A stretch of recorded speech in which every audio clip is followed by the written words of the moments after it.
Here is your New Sky Bay markets briefing for the week starting Monday the 25th of September 2023. So it's not a crazy week planned in macroeconomic data terms, but there are a few data points which will be coming across terminals this week which will have an impact on markets both in Europe and in the US and consequentially globally. So I'm going to take you across to my screen right now and show you what to look for and what context to understand the data in looking forwards. So, kicking off the week, the most important thing happening on Monday is President Lagarde is scheduled to speak, and she is the president of the European Central Bank. So if you're looking at the euro, if you're looking at European markets and bonds, this is going to be something to look out for, absolutely. Whenever a chief of the central bank speaks, markets really take note. Because the monetary moment we're in right now, where interest rates are, there's a lot of debate about if rates have peaked, if there's one more in the pipeline, if that's it. We're in that moment right now where markets are just really trying to figure out what central bankers are thinking, and if finally this rate hiking cycle is over. So anytime a central bank president is speaking, definitely take note. So 2 p.m. UK time on Monday, so that'll be 3 p.m. in Europe, in most of Europe I should say, President Lagarde speaks. So that's the big news happening on Monday. Tuesday we get some key, it isn't high impact, it's not going to move markets in a dramatic way, it's not going to change the narrative completely, but it's going to be good housing data to really get a picture of the housing outlook for consumer inflation in America. So housing makes up an enormous, and shelter as they refer to it in the US, makes up an enormous part of consumer inflation readings and data points in America. So if housing prices and the housing indexes, if this is all coming in soft, this is going to be great for the inflation outlook, and obviously vice versa. If it comes in hot, that's going to add more pressure to inflation through the shelter variables. So definitely look out for this. As I said, it's not going to shift market narratives. It's not going to cause any massive major spikes, but it will be important in macroeconomic terms for understanding and maybe getting a clearer picture of the inflation outlook on the consumer side in America. Beyond that, a few manufacturing indexes, new home sales, that would be a key data point there. So Tuesday is like a housing day-to-day in America. Definitely tune in for some of that. Again, not to make any trades or investments, but just to get a clearer understanding of the macroeconomic picture in terms of housing inflation in America. Moving down onto Wednesday. More mortgage data come from the US. The weekly EIA energy commodity readings. So this is your crude oil, gas, how much storage is, how much gas is in storage as compared to the week before. Tune into that if you're interested in commodities. But Thursday is when the ball really gets rolling in terms of market data.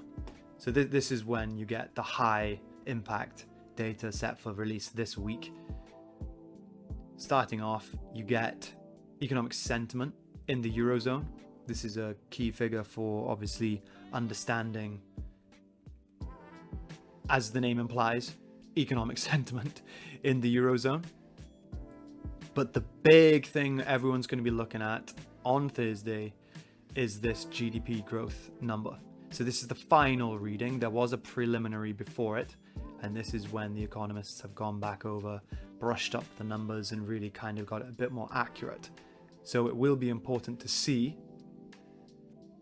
It will be incredibly important to see whether this GDP reading comes in strong or weak or as expected, as it probably will come in as expected.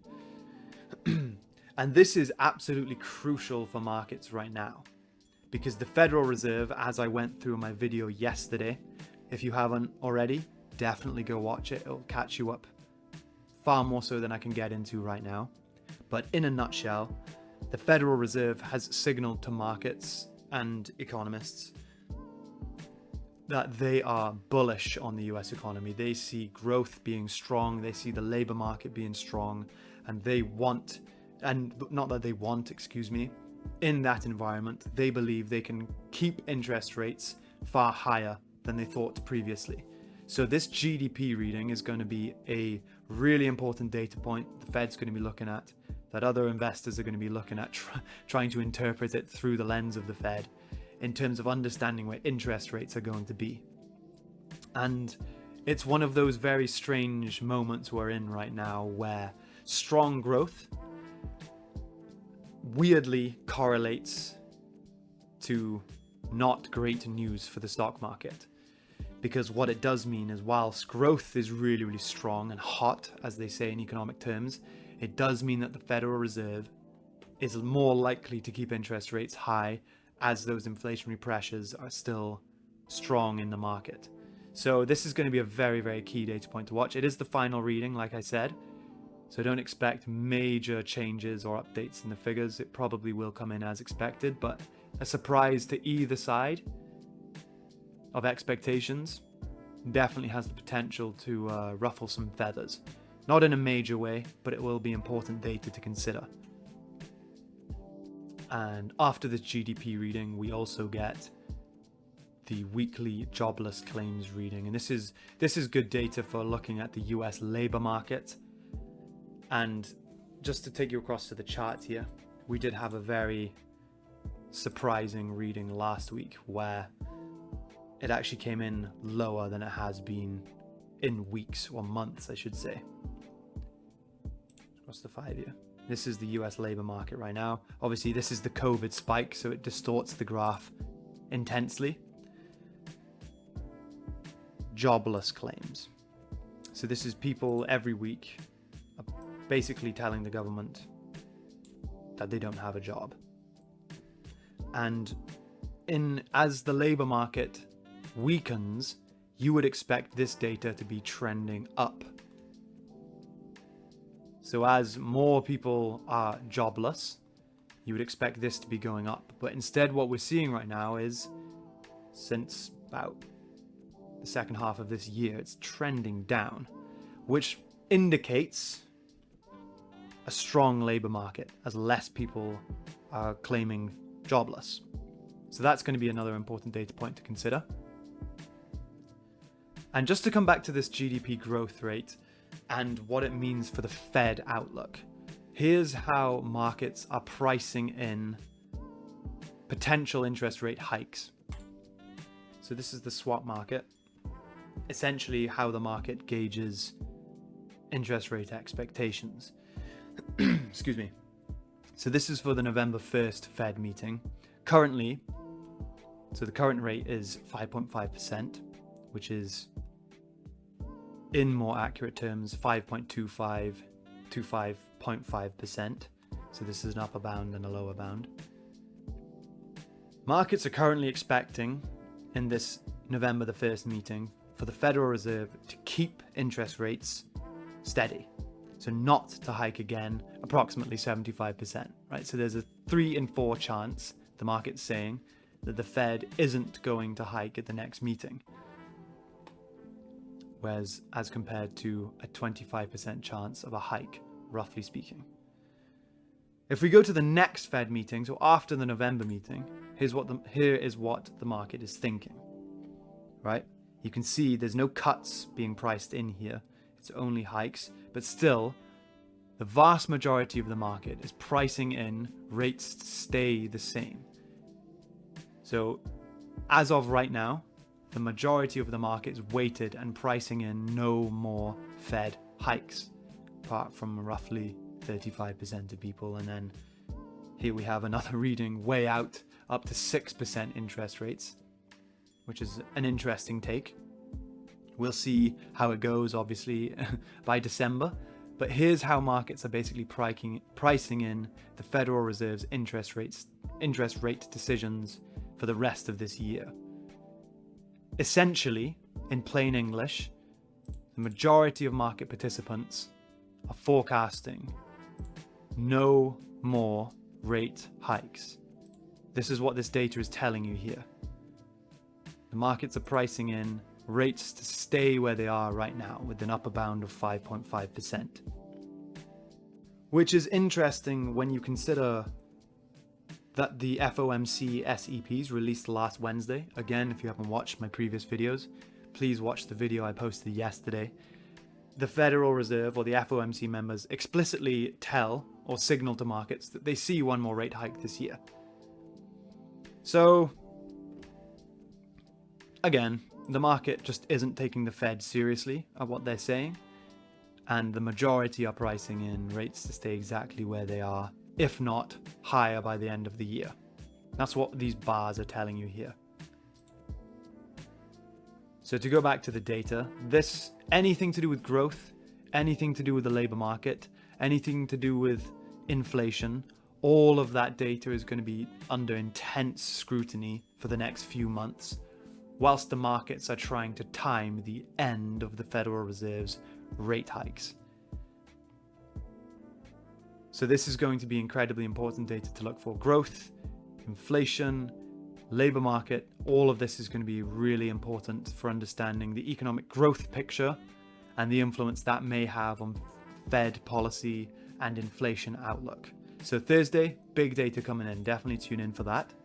Friday morning, so early Friday morning for us here in the UK, just after midnight in fact, we get some good Japanese data, some key Japanese data I should say.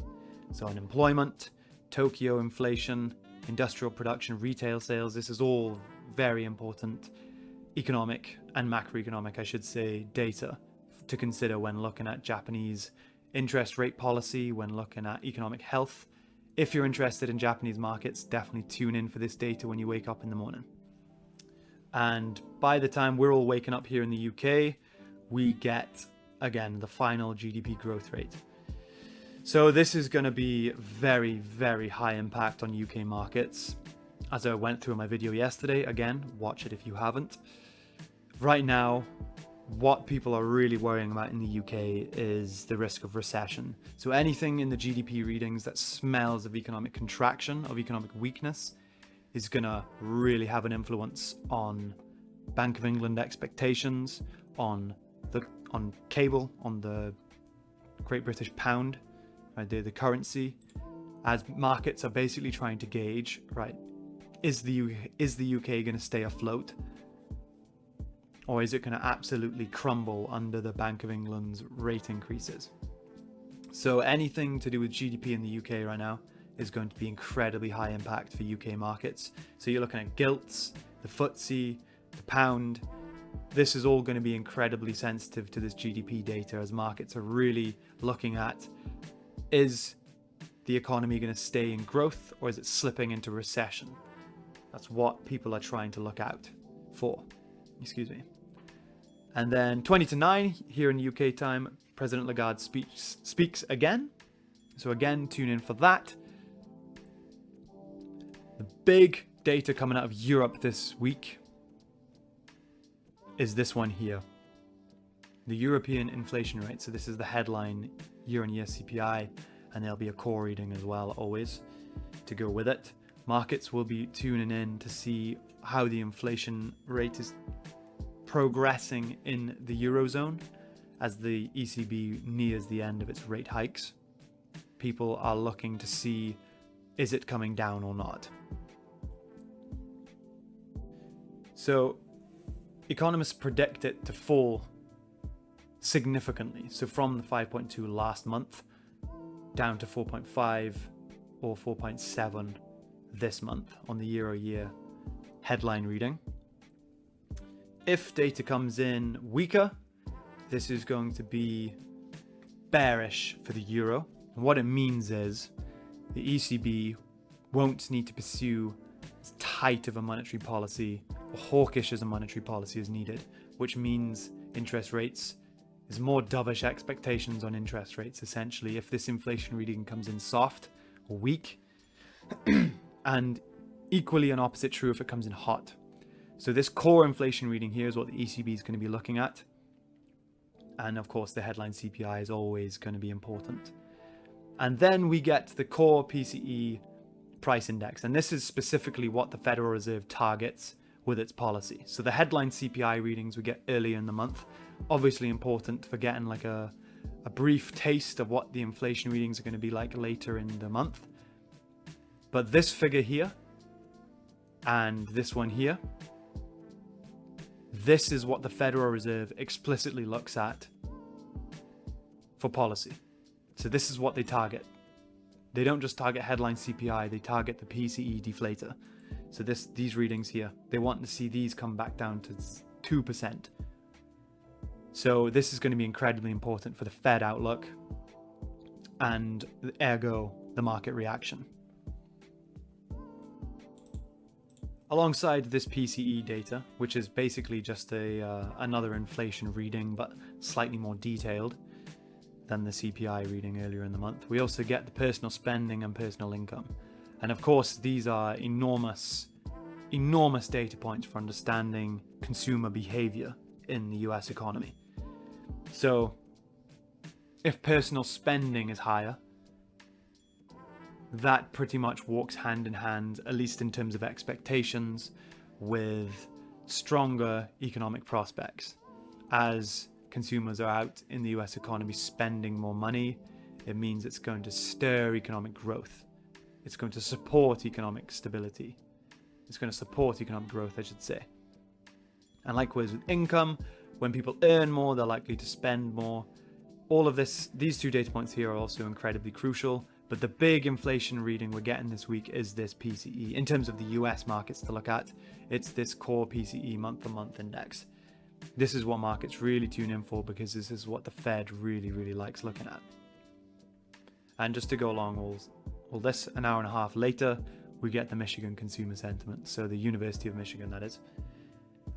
It's the final reading, meaning it won't be as high impact as the prelim one, as the preliminary reading's already been kind of absorbed by market sentiment. This is just an update, a brushing up of the figure. So that's what's happening in markets this week. That's the data points you need to look out for and central bank speakers. As every single week from now on, I will be doing debriefs on Saturdays. So videos just like the one I posted yesterday. Every single weekend I'll be doing a backwards looking video looking at what happened and how it moved markets, and how in the broader context of the long-term trends, what it means for the macroeconomic outlook and ergo the market outlook along those lines. So every single Saturday I'll be posting a video looking back on what happened, what data did come out and how it was absorbed by markets. And every Sunday I'll be doing a video just like this, of what to look for in the week coming up. So I hope you took some value on this. Here's what's coming up in the week ahead. Good luck.